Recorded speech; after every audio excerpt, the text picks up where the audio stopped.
Iya, terima kasih. Ini adalah rangkaian perjalanan sebenarnya dihitungnya yang terakhir pada kegiatan Napaktilas Pajajaran Kirab Mahkota Binokasi. Nanti malam minggu kita akan mengikuti kegiatan di Bandung Kirab Mahkota Binokasi keliling kota Bandung. Malam Seninnya memang ada internal, kita ada drama kolosal.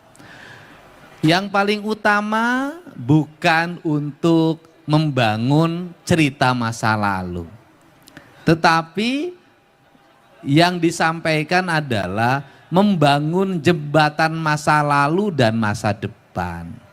Karena banyak di antara kita hari ini ngomongin masa depan gak ngerti sejarah masa lalu.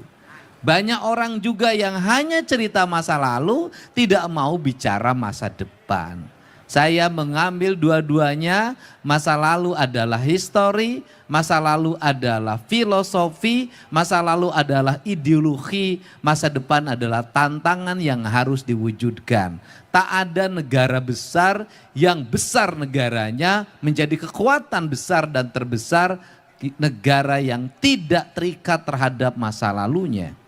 Hari ini kita bisa melihat ada negara yang begitu kokoh di embargo 42 tahun tapi tidak sedikit pun bergeming. Kenapa? Dia punya historical, punya emosional dan punya sebuah cerita yang membangun heroisme bangsanya untuk menghadapi tantangan yang makin besar.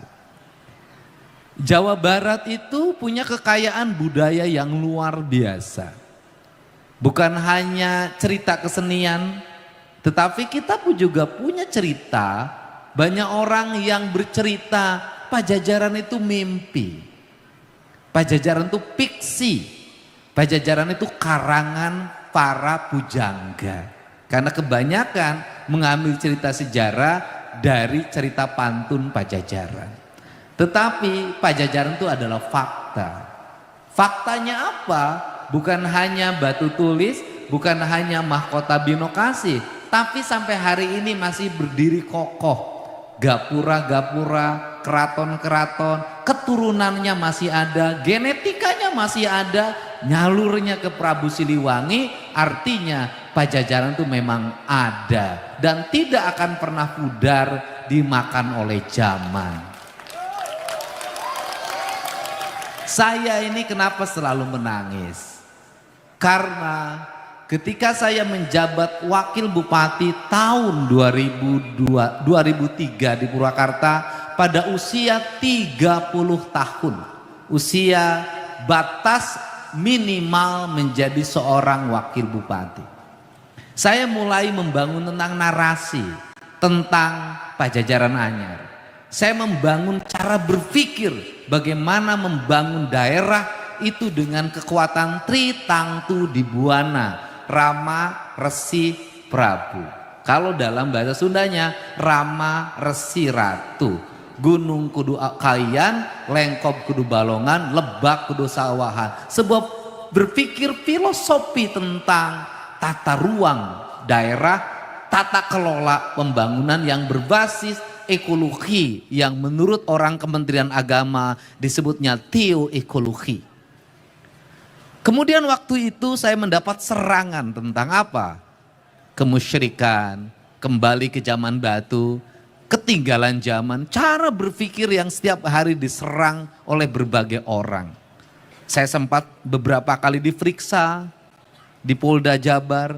Beberapa kali saya diperiksa secara terus-menerus karena saya dianggap sesat cara berpikirnya.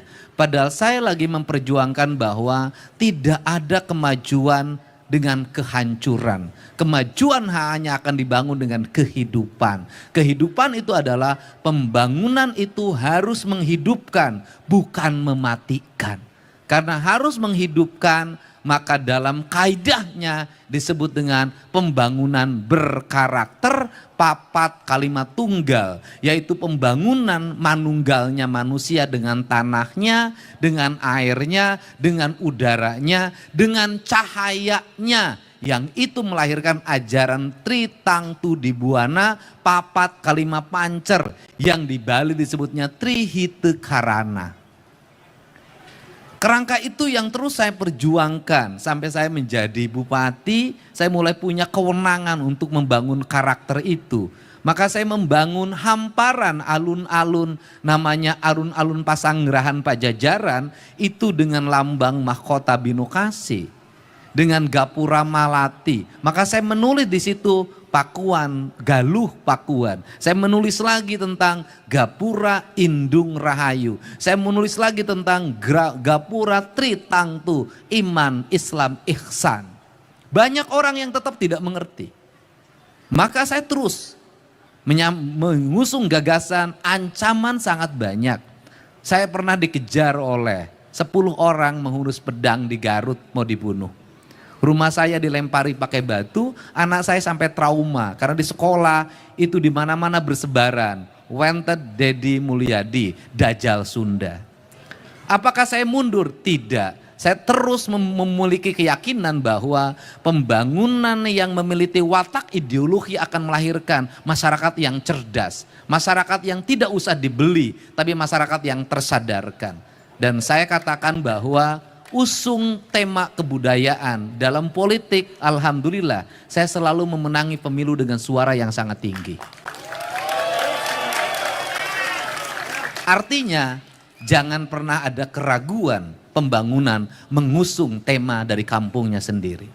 Di antara peradaban Sunda yang masih tersisa tentang pluralisme, yang masih tersisa tentang pemahaman rahmatan lil alamin, yang masih tersisa antara Islam, iman, Islam, ihsan, antara masa lalu, masa kini, dan masa depan. Wilayah yang sangat terbuka itu adalah Cirebon.